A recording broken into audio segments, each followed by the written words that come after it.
ఇదివరకు జరిగినవన్నీ పోటాపోటీ, నువ్వు నన్ను ఓడిస్తే నేను నిన్ను ఓడిస్తాను అన్నట్టుగా ఇప్పుడు ఇద్దరు ఇట్లా నిలబడి ఉన్నారు.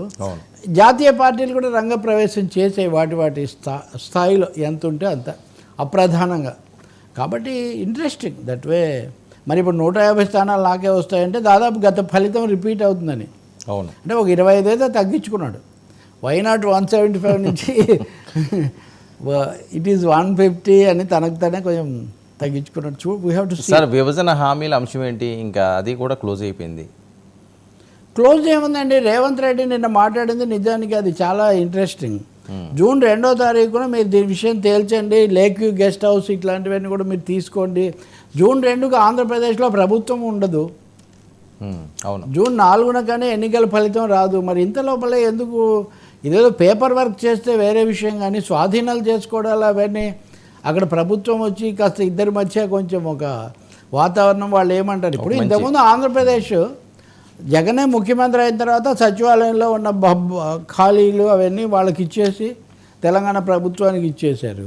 ఇప్పుడు ఆ మిగిలిన కొన్నింటిని సుహృద్భావపూర్వకంగా పరస్పరం కూర్చొని మాట్లాడుకొని తీసుకోవచ్చు. కానీ అసలు జూన్ 2న మీరు తీసేసుకోండి, మరి ఆయన ఏమన్నారో ఖచ్చితంగా మనకు తెలియదు. కానీ ఈ విషయంలో తొందరపాటుతో సమస్యలు తెచ్చుకోకూడదు. ఇక్కడ ఇంకో రాజకీయ ప్రశ్న కూడా నాకు ఉత్పన్నం అవుతుంది. జగన్మోహన్ రెడ్డి ఉండడు, చంద్రబాబు నాయుడు వస్తాడు అనే పద్ధతిలో అప్పుడప్పుడు రేవంత్ రెడ్డి అభిప్రాయం అన్నట్టుగా మీడియాలో చేశారు. మరి 4వ తారీఖు గురు సమానుడు, గురువు అని నేను ఎప్పుడు చెప్పలేదు అంటాడు, అయ్యారు కూడా కాబట్టి గురు సమానుడు అందాం, గురుతుల్యుడు. గురుతుల్యుడైన చంద్రబాబు నాయుడు గారు 4వ తారీఖున వస్తుంటే చంద్రబాబు గారు వచ్చిన తర్వాత అనుకోకుండా 2వ తారీఖుగా తీసుకోవాలని రేవంత్ రెడ్డి గారు ఎందుకు దాన్ని అంత, అందులో ఏమి 2వ తారీఖుతో అపాయింటే కాబట్టి గడువు అయిపోతుంది. కానీ ఆ రోజు కుర్చీలు బలలు అన్నీ ఖాళీ చేయాలని అక్కడ విభజన చట్టంలో ఏం లేదు. ఇంకొక మాట, బొత్సతో మనం మేము మాట్లాడుతున్నప్పుడు ఆయన ఒక ముఖ్యమైన మాట చెప్పారు. ఈ విభజనకు సంబంధించిన ఆస్తులు, అవి స్థిరాస్తులు, చరాస్తులు, నగదు నిల్వలు, అకౌంట్లు, ఈ సెటిల్మెంట్ అంతా ఈ 10 ఏళ్లలో జరుగుతుందనే అంచనాతో ఆ తేదీ నిర్ణయించారు. అనేక అంశాలు అపరిష్కృతంగా ఉన్నాయి. మిగిలినవేవి అనేకం పరిష్కారం కానప్పుడు ఇదొక్కదాన్ని మటుకు తెంచేసి అయిపోయిందని ఎలా చెప్తారు? కాబట్టి దీని మీద మళ్ళీ కూర్చొని మాట్లాడుకోవాలి. ఇది ఏకపక్షంగా జరిగేటటువంటి అంశం కాకపోవచ్చు, ద్వైపాక్షికంగానే. పైగా కేంద్రంలో కూడా అప్పుడు ప్రభుత్వం పూర్తిగా వచ్చి ఉండదు. మరి అటువంటిప్పుడు కేంద్రంలో ప్రభుత్వం లేకుండా ఆంధ్రప్రదేశ్లో కూడా ఆపద్ధర్మ ప్రభుత్వం నడుస్తున్న సమయంలో ఎందుకు అంత హడావుడిగా?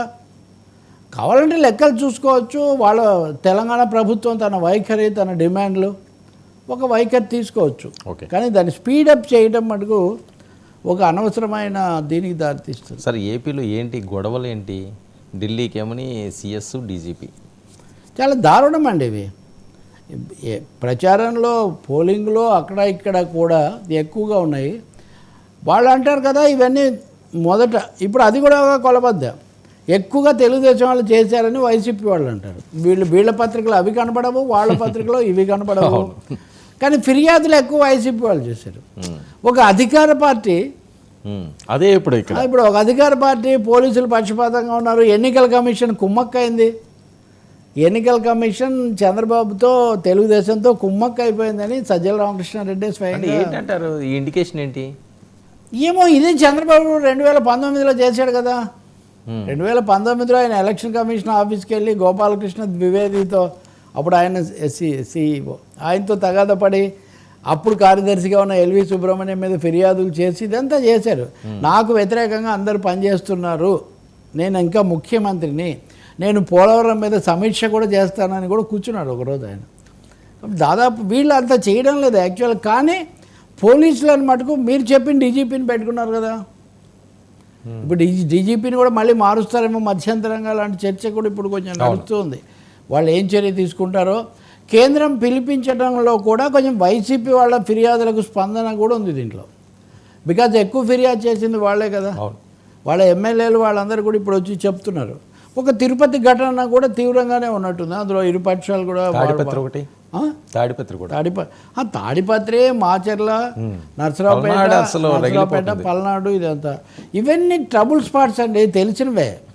తెలిసి కూడా మరి ముందస్తుగా ఎందుకు చర్యలు తీసుకు, ఇంకా శాంతి భద్రతలు మీరు తాడిపత్రిలో తిరుపతిలో నర్సరావుపేటలో చేయకుండా ఇంకెక్కడ మీరు శాంతి భద్రతల ఆంధ్రప్రదేశ్ అంతా అయితే పోనేదో అంతా అనుకోవచ్చు. వేరు. మాచర్ల అవన్నీ ట్రబుల్ స్పాట్స్ అని అనేక సందర్భాల్లో ఘటనలు జరిగాయని అందరికీ తెలుసు. మరి అటువంటి వాటిని ఎందుకు ఉపేక్షించారు? కావాలని అనుమతించారా? ఈ ఉద్రిక్తతలు దేన్ని సూచిస్తున్నాయి? అవును. ఎవరి బలహీనత, ఎవరి అనుకూలత అన్నది కూడా మనకు తేలాల్సి ఉంటుంది. ఇప్పుడు ఎన్నికల కమిషన్ పిలిచింది కాబట్టి వాళ్ళు దాని మీద ఏం చెప్తారో మనం సీరియస్ యాక్షన్ తీసుకునే అవకాశం ఉంటుందండి సిఎస్ డీజీపీ మీద? డెఫినెట్గా తీసుకోవచ్చు. సిఎస్ మీద కాకపోయినా మోర్ లా అండ్ ఆర్డర్ కాబట్టి పోలీస్ డీజీపీ మీద తీసుకునే అవకాశం ఉంది. తీసుకుంటే అప్పుడు వీళ్ళు ఏమంటారు, వీళ్ళు గవర్నమెంట్ వాళ్ళు మేము వద్దంటే పెట్టారు. ఇంకో సమస్య తెలుసా, ఈ 4 చోట్ల మార్చారు పోలీస్ ఆఫీసర్లను. అవును. అంటే మీరు తెలుగుదేశం ఒత్తిడికి గురై మార్చారు, వాళ్ళు ఇలా చేశారనేది వీళ్ళ ఆరోపణ. కానీ ఇంకోటి కూడా తెలుసుకోవచ్చు. నిన్న ఎక్కడో చర్చలో కూడా పవన్ కళ్యాణ్ కూడా దీని మీద ఇంతవరకు ఏం ప్రకటన చేయలేదు.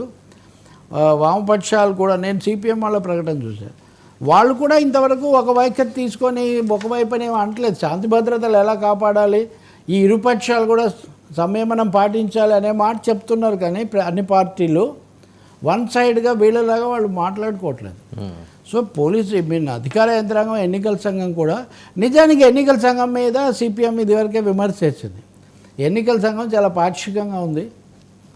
అసలు ఓట్ల శాతం అంటున్నారు కదా ఇప్పుడు, అది పెద్ద కాంట్రవర్సీ దేశంలో. ఓట్ల శాతం ఎంత అనేది కూడా ఇప్పటికే తెలియదు. నేను మీకు చదివి కూడా వినిపిస్తా కావాలంటే. కాబట్టి ఎన్నికల సంఘం కూడా ఇక్కడ వివాదాస్పదమే. ఓకే.